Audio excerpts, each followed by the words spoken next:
Hello' friends, এটা খুবেই গুৰুত্বপূৰ্ণ ভিডিঅ'লৈ পুনৰবাৰ সকলোকে স্বাগতম জনাইছোঁ। আজিৰ এই ভিডিঅ'টোত আমি আলোচনা কৰিম মেথমেটিক্সৰ খুবেই গুৰুত্বপূৰ্ণ এটা টপিক, যিটো হৈছে এভাৰেজ।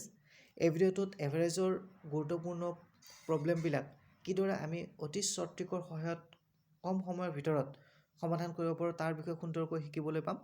গতিকে ভিডিঅ'টো স্কিপ নকৰি শেষলৈ চাই থাকিব, যিহেতু সকলোবিলাক কম্পিটিটিভ এক্সামত এভাৰেজৰ কুৱেশ্যন আহিয়ে থাকে। আহক আমি ভিডিঅ'টো আৰম্ভ কৰোঁ। আজি আমি আৰম্ভ কৰিছোঁ কনচেপ্ট নম্বৰ 4ৰ পৰা।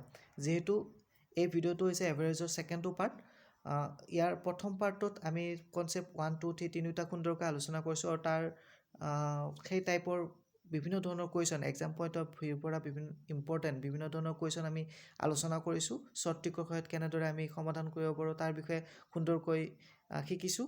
যদি কোনোবাই এই ফাৰ্ষ্ট পাৰ্টটো চোৱা নাই, তেতিয়াহ'লে এই ভিডিঅ'টো ডেছক্ৰিপশ্যনত মই তাৰ লিংকটো দিম, তাৰ পৰা চাব পাৰে, নহ'লে মোৰ প্লে'লিষ্ট চেক কৰিও তাৰ পৰা চাব পাৰে।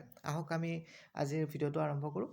কনচেপ্ট নম্বৰ 4 ইয়াত দিয়া আছে, এটা ক্ৰমত থকা যুগ্ম, স্বাভাৱিক বা অযুগ্ম সংখ্যাৰ যদি আমি এভাৰেজ উলিয়াব লগা হয়, সেইটো কি হয়? সদায় সিহঁতৰ মাজৰটো হয়। ইয়াত কি কৈছে? এটা ক্ৰমত থকা যুগ্ম, স্বাভাৱিক বা অযুগ্ম সংখ্যাৰ গড় বা এভাৰেজ সদায় সিহঁতৰ মাজৰটো হয়। এতিয়া এই কথাখিনি কনচেপ্টটো যিটো কোৱা গ'ল, এই কথাখিনি যদি বুজি পোৱা নাই, মেথছ আকাৰে আমি সুন্দৰকৈ বুজি পাম। আমি প্ৰথম কুৱেশ্যনটো প্ৰেক্টিছ কৰিছোঁ। ইয়াত কৈছে find the average of the following numbers. আমাক তলত নাম্বাৰবিলাক দিয়া আছে, এই নাম্বাৰবিলাক আমাক কৈছে যে এই নাম্বাৰবিলাকৰ কি উলিওৱা? এভাৰেজ বা গড় উলিওৱা। এতিয়া কথাটো হ'ল, আমি এই কনচেপ্টটোত পাই আহিলোঁ যে এটা ক্ৰমত যদি কিছুমান যুগ্ম সংখ্যা থাকক বা অযুগ্ম থাকক বা স্বাভাৱিক যিয়ে নাথাকক, যদি এটা ক্ৰমত থাকে, সিহঁতৰ যদি এভাৰেজ উলিয়াব দিয়ে, সদায় সিহঁতৰ মাজৰটো হয়। যদি আমি ইয়াত দি থকা সংখ্যাবোৰ আমি চাওঁ, তেতিয়া দেখি পাম যে ইয়াত যিমানবিলাক দিয়া আছে গোটেইবিলাক কি হয়? এটা এটা অযুগ্ম সংখ্যা। 3, 5, 7 এই গোটেইবিলাক অযুগ্ম সংখ্যা, আৰু গোটেইবিলাক কি আছে? এটা ক্ৰমত গৈ আছে। এতিয়া আমি এইটো গম পালোঁ যে ইহঁত এটা ক্ৰমত আছে, গতিকে ইহঁতৰ এভাৰেজটো কি হ'ব? ইহঁতৰ মাজৰটো হ'ব। ইয়াতে কিমানটা অংক আছে আমি যদি চাওঁ, আমি দেখা পাম যে 1, 2, 3 এনেকৈ হিচাপ কৰি চালে দেখা পাম যে ইয়াত 7টা আছে। গতিকে একদম মাজৰ কোনটো হ'ব? মাজৰ হ'ব এইফালৰ পৰা 3টা বাদ দিয়ক, এইফালৰ পৰা 3টা বাদ দিয়ক, মাজৰ হ'ব 9টো। 4 নম্বৰটো মাজৰ হ'ব। গতিকে ইয়াৰ এভাৰেজ কিমান হ'ব? 9।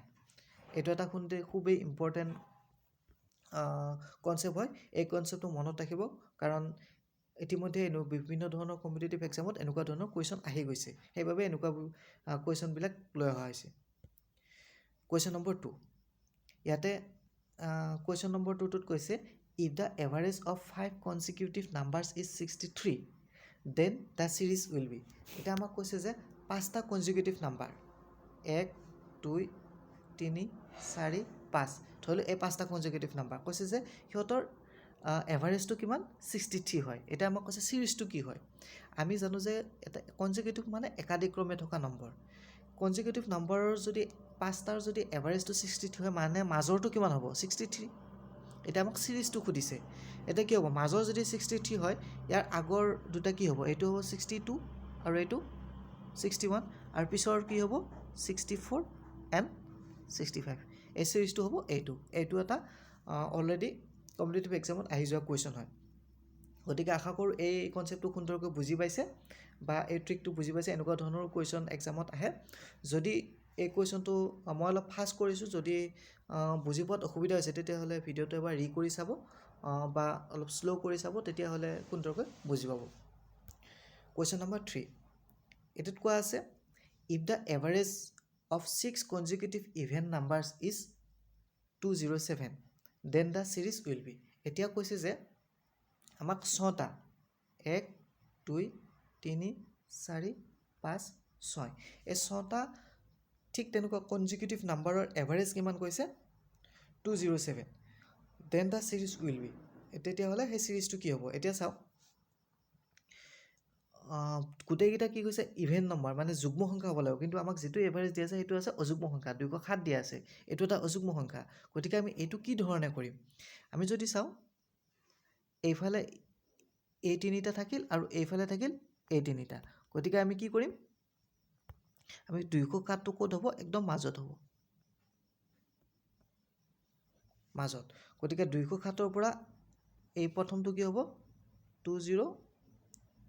6 যেহেতু গোটেইকেইটা ইভেন নাম্বাৰ এইফালে কি হ'ব এইটো 204 আৰু এইটো হ'ব 202 202 এটা even number 204 even number 206 even number গতিকে 207 আছে তাৰপিছত এইটো কি হ'ব 208 তাৰপিছত এইটো হ'ব 210 তাৰপিছত এইটো হ'ব 212 এতিয়া আমি কি গম পালোঁ আমি যিটো সিৰিজ আমাক খুদিছে এনসাৰৰ যিটো সিৰিজ উলিয়াব দিছে সেই সিৰিজটো হ'ল এইটো সিৰিজ কোনটো হয় 202 204 206 208 210 আৰু 212 আমাক কৈছিল যে 6টা কনজিকিউটিভ ইভেন নাম্বাৰৰ যিটো এভাৰেজ হয় সেইটো হ'ল 207 গতিকে 207টো ক'ত থাকিব একেবাৰে মাজত থাকিব ইহঁতৰ আশা কৰোঁ এই কনসেপ্টটো সুন্দৰকৈ বুজি পাইছে আহক আমি ইয়াৰ পিছৰ কুৱেশ্যনটো চাওঁ কি আছে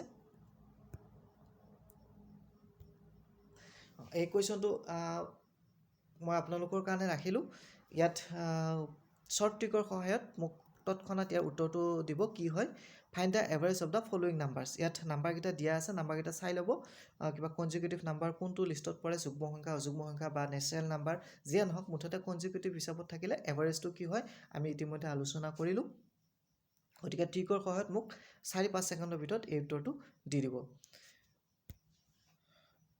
গতিকে আজিৰ এই ভিডিঅ'টোত আমি এই কনসেপ্টটো ভালকৈ শিকিলোঁ ইয়াৰ পিছৰ পাৰ্টত আকৌ এনেকুৱা নতুন এটা কনসেপ্ট লৈ কিনে এভাৰেজৰ নতুন এটা কনসেপ্ট লৈ কিনে আহিম গতিকে যদি ভিডিঅ'টো ভাল পাইছে তেতিয়াহ'লে ভিডিঅ'টো এটা লাইক কৰি দিব আৰু এনেকুৱা ধৰণৰ ইম্পৰ্টেণ্ট ভিডিঅ'বিলাক পাই থাকিবৰ বাবে চেনেলটো ছাবস্ক্ৰাইব কৰি ৰাখিব ধন্যবাদ